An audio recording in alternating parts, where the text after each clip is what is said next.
মাঝে, মাঝে নিজেকে অনেক একা লাগে। আর ইচ্ছে করে ওই আকাশে যদি কিছুক্ষণ উড়তে পারতাম। ভয় নেই। কিছুক্ষণ উড়ে আবার ঘরেই ফিরে আসতাম। তখন মনে পড়ে, আরে আমার তো ডানাই নেই। এটা কিন্তু কোনো কবিতার ভাষা না। কোনো কবিতার লাইনও নয়। এটা আমার মনের ভাষা আপনাদের সাথে ব্যক্ত করলাম। আর কাদের সাথেই করব বলুন? তো আসসালামু আলাইকুম everyone. Welcome to my channel and welcome to my new study blog. আসলে আমার কাছে কেউ ওইভাবে জানতে চায় না যে আমি কোন টপিকটা পড়তেছি। কারণ সামনে এক্সাম বললে ভুল হবে। আমার এক্সাম অলরেডি চলতেছে। তো এক্সামের পড়াগুলোই আমি কমপ্লিটের চেষ্টায় আছি। তো এর জন্য আমি এক্সামের পড়াগুলোই পড়তেছি।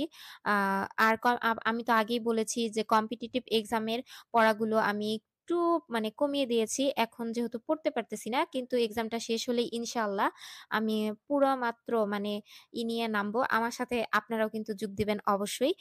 আর তাছাড়া তো সময়টা বলি, আমি ৭ঃ০০ থেকে ৯:৩০ পর্যন্ত আমার স্টাডিটা কন্টিনিউ রেখেছিলাম।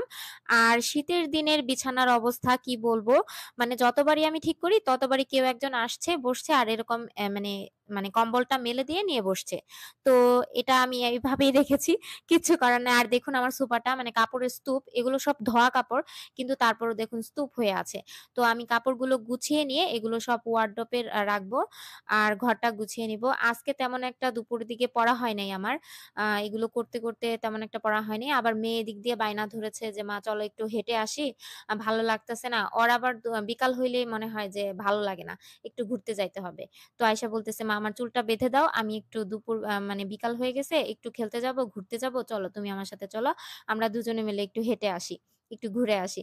ও আরকি মানে ছোট হিসেবে ওর বয়স কিন্তু ৩ বছর। কিন্তু ও অনেক সুন্দর ভাবে মানে অনেক কিছু বোঝে, আমার থেকে ভালো বোঝে। তো মা-মেয়ে ২ জনে মিলে আমরা একটু হাঁটতে বের হইছিলাম। তো রাস্তা দিয়ে অনেকক্ষণ হেঁটে ভাবলাম হাঁটতে বের হইছি একটু ভিডিও করি। তো ২ জনে মিলে একটু হেঁটে, হেঁটে ভিডিও করছিলাম।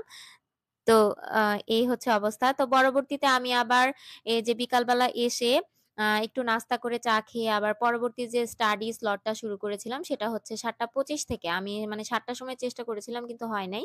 যাই হোক ৭:২৫ থেকে শুরু করেছিলাম। ৭:২৫ থেকে আ আজকে যেহেতু ২৫ মিনিট লেট হয়ে গেছে তাই আমি ৯টা পর্যন্ত পড়েছি।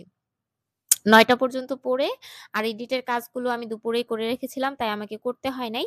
আমি ৯:৩০ র ভিতরে খাবার-দাবার খেয়ে ৯:৪০ টার ভিতরে বিছানায় চলে গিয়েছিলাম। তো বেশি একটা টাইম লাগে নাই। মানে টাইম ওয়েস্ট হয় নাই যাই বলা যাক। তো সব মিলিয়ে এই পর্যন্তই। তো আজকের মতো এতটুকুই। সকলে ভালো থাকবেন, সুস্থ থাকবেন। আল্লাহ হাফেজ।